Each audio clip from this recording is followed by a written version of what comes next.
नमस्कार, मैं हूं अर्चित और आप देख रहे हैं न्यूज नेक्स्ट। तो चलिए रुक करते हैं इस खास खबर की ओर। बिहार की राजनीति में आज एक ऐसा बयान आया जिसने सियासी गलियारों में नई हलचल मचा दी है। पूर्व केंद्रीय मंत्री पशुपति कुमार पारस ने कहा, अगर चिराग पासवान मुख्यमंत्री बनते हैं तो हमें सबसे ज्यादा खुशी होगी। हाजीपुर में मीडिया से बातचीत के दौरान पारस ने अपने भतीजे चिराग पासवान को लेकर कहा, वो हमारे घर का लड़का है, हमारा भतीजा है और हमसे ज्यादा खुशी किसे होगी। हालांकि उन्होंने ये भी स्पष्ट किया कि मुख्यमंत्री बनना बिहार की जनता की इच्छा पर निर्भर करता है, क्योंकि लोकतंत्र में सर्वोच्च शक्ति जनता के हाथों में है।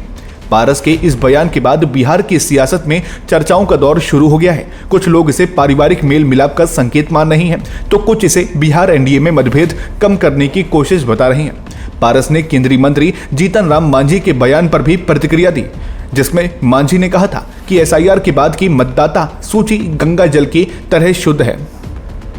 पारस ने कहा कि नेताओं को निष्पक्ष होकर बोलना चाहिए और सवाल उठाया, अगर मतदाता सूची इतनी शुद्ध है तो एसआईआर चुनाव से पहले क्यों नहीं कराया गया। इसी बातचीत में पारस ने यह भी दावा किया कि बिहार में एनडीए की स्थिति ठीक नहीं है, जबकि महागठबंधन के सामाजिक न्याय के लोग एकजुट हैं।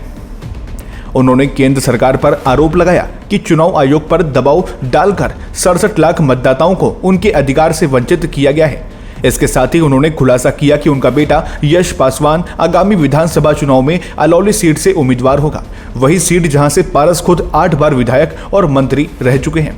अब ये बयान न सिर्फ बिहार की राजनीति को गरमा रहा है, बल्कि एलजेपी परिवार में भी एक नई कहानी लिख सकता है।